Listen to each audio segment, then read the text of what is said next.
وہ لڑکی تضادات کا مجموعہ تھی۔ کیا حال ہے معاذ سائیں، خیر ہے؟ وہ وہاں سے ہٹنے والا تھا کہ مراد چلا آیا اور ہمیشہ کی طرح مسکراتے ہوئے چہرے کے ساتھ اسے پوچھنے لگا، اب تو بہت بہتر ہوں مراد، زخم بھر گئے ہیں اور کچھ کمزوری بھی اتنی زیادہ نہیں ہے۔ تم سناؤ، کہاں سے؟ میں تمہیں ہی یاد کر رہا تھا۔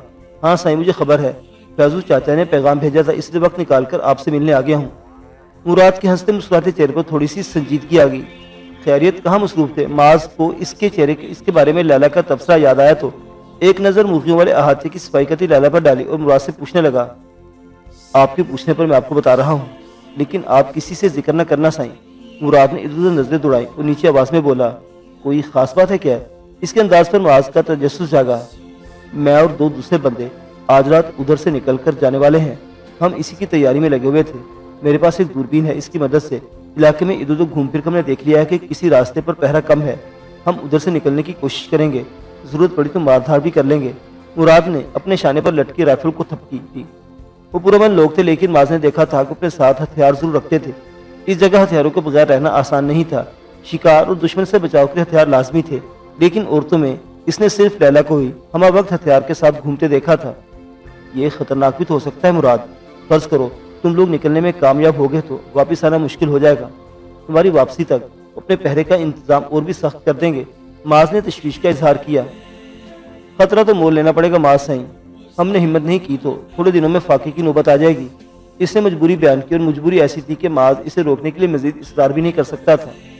احتیاط کرنا مراد، میں تم لوگوں کی کامیابی کے لیے دعا کروں گا۔ وہ صرف اتنا ہی کہہ سکا۔ جواب میں مراد نے اس بات میں سر ہلایا، پھر جیسے یاد آنے پر بولا، آپ کو اپنے گھر والوں کے نام چٹھی بھی تو بھیجنی تھی نا، آپ مجھے دے دیں، میں ادھر ڈاک خانے سے ٹکٹ لگوا کر آپ کے گھر بھجوا دوں گا۔ ٹھیک ہے، تم رکو، میں تھوڑی دیر میں لے کر آتا ہوں۔ لکھ کر تو کئی دن سے رکھا ہوا ہے۔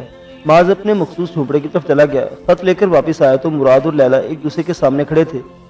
مراد کے چہرے پر محسوس ہونے والے تاثرات تھے، جبکہ لیلا برہم سے نظر آ رہی تھی۔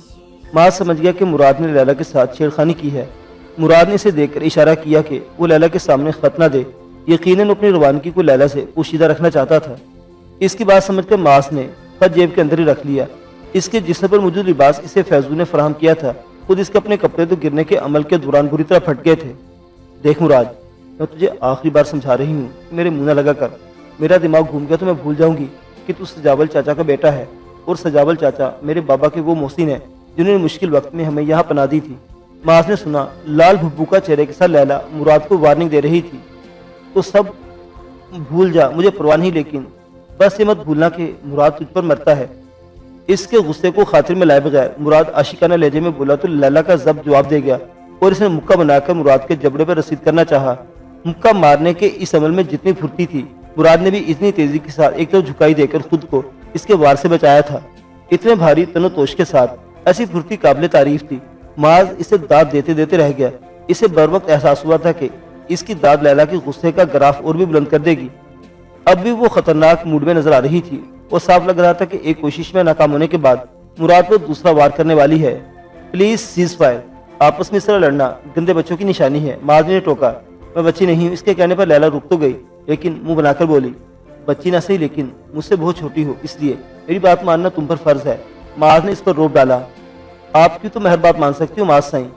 وہ اچانک ٹھنڈی پڑ گئی اور عجیب سے لہجے میں کہہ کر وہاں سے ہٹ گئی۔ اس کے اس انداز پر معاذ ہکا بکا رہ گیا۔ اس نے دیکھا کہ مراد کے چہرے پر بھی ایک تاریک سایہ لہرایا ہے۔ بڑی ٹیڑھی بچی ہے، اب بھی وقت ہے سوچ لو مراد کی اتنی خونخوار لڑکی کے ساتھ کیسا گزارا کرو گے۔ لیلا کے جملے کا تاثر ماند کرنے کے لیے معاذ نے قصداً مراد کو چھیڑا اور لیلا کی خصوصیت سے بچی کا لفظ استعمال کیا تاکہ مراد سمجھ لے کہ وہ لیلا کو کس نظر سے دیکھتا ہے۔ میں سنبھال لوں گا معاذ سائیں، مجھے بچپن سے اسے سہنے کی عادت ہے۔ لائیں آپ اپنی چٹھی جلدی سے مجھے دے دیں، مجھے واپس جا کر ابھی بہت کچھ دیکھنا ہے۔ مراد نے خود کو سنبھال لیا تھا اور اب عام سے لہجے میں اس سے مخاطب تھا۔ معاذ نے جیب میں موجود کاغذ نکال کر اسے تھما دیا۔ یہاں اسے کوئی لفافہ میسر نہیں آیا تھا، بلکہ وہ تو کاغذ قلم ملنے پر بھی حیران ہی تھا۔ مراد نے البتہ اسے تسلی دی تھی کہ ڈاک خانے سے لفافہ لے کر اس کا خط پوسٹ کر دیا جائے گا۔ اجازت سائیں۔ مراد نے اس سے لفافہ اور پتے والی چیٹ لے کر احتیاط سے اپنی جیب میں رکھی اور معانقے کے لیے بازو پھیلائے۔ معاذ فوراً اس کے گلے سے لگ گیا اور دل ہی دل میں دعا کرنے لگا کہ لیلا کے رویے سے جو احساس ہوا ہے، اللہ کرے وہ ایک غلط فہمی ہی ہو اور اس پیارے سے لڑکے کا دل کبھی دکھی نہ ہو۔ کیرتھر پر رات اتر آئی تھی، کامل رات، اس رات سے مختلف جو شہروں پر اترتی ہے۔ شہروں کی رات کو مصنوعی روشنیاں کامل نہیں ہونے دیتی، اس لیے